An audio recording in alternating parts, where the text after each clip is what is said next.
सम्मानित group members नमस्कार। आज आप पहुंचा हूं गुलाबी बाग, और गुलाबी बाग ये नॉर्थ दिल्ली में एक बहुत ही इम्पोर्टेंट जगह है। वहां पर हमारे ग्रुप के अहम सदस्य, आपका परिचय एक बार।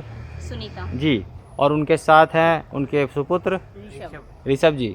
बराबर आप सुनते आ रहे होंगे कि ऋषभ की मम्मी मैं बोलते रहता हूँ, क्लास के दौरान भी ये बातचीत होते रहती है। तो एक जस्ट नाम है और उसी नाम के द्वारा हम इनको जानते हैं, लेकिन आज परिचय सामने आके प्राप्त कर रहे हैं। तो आप बताइए कैसा महसूस हो रहा है आपको, ये सारी चीज़ें जो कर रही हैं और साथ में जो ग्रुप में जुड़े हैं, तो उसमें कितना अंतर आया है? नहीं, काफ़ी अंतर आया है। वैसे तो पहले तो मुझे इतना नहीं आता था जी करने। जी। अब तो मुझे थोड़ा बहुत काफ़ी आ गया पहले से। अब कुछ सामान भी मिला खाने के लिए वैसे, अच्छा जी। मगर अब थोड़ी और मेहनत की ज़रूरत है मुझे थोड़ी। ठीक है, कुछ चीज़ें मिसिंग है आपके यहाँ। हाँ, और आपको कैसा लगता है? सर बढ़िया लगता है। ठीक लगता है।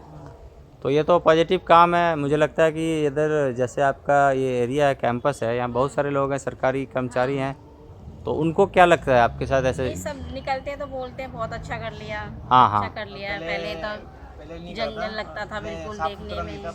बहुत अच्छा कर लिया आप लोगों ने। हाँ, देखिए एक और चीज़ है कि यदि आप ये साफ़ सफाई बराबर करते आते हैं ना, तो डेंगू का प्रकोप कम हो जाता है।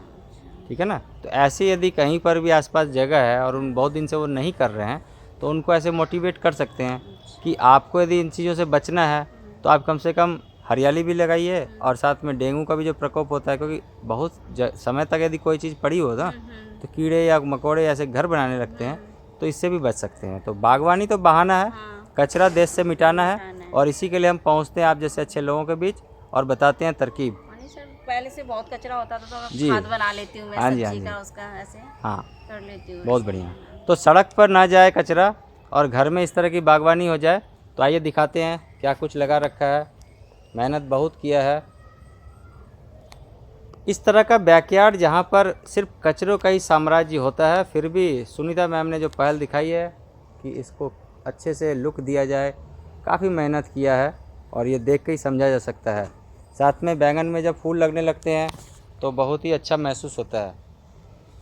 सारी तरकीब हमारी होती है कि घर से निकलने वाले कचरे को सड़क पर जाने से हम किस तरह से रोकेंगे, और बागवानी की जो तरकीब है वो देशव्यापी और पूरे विदेश व्यापी कैसे बनेगी, और इस धरातल में हम अपने कंट्रीब्यूशन को किस तरह से कर पाएंगे।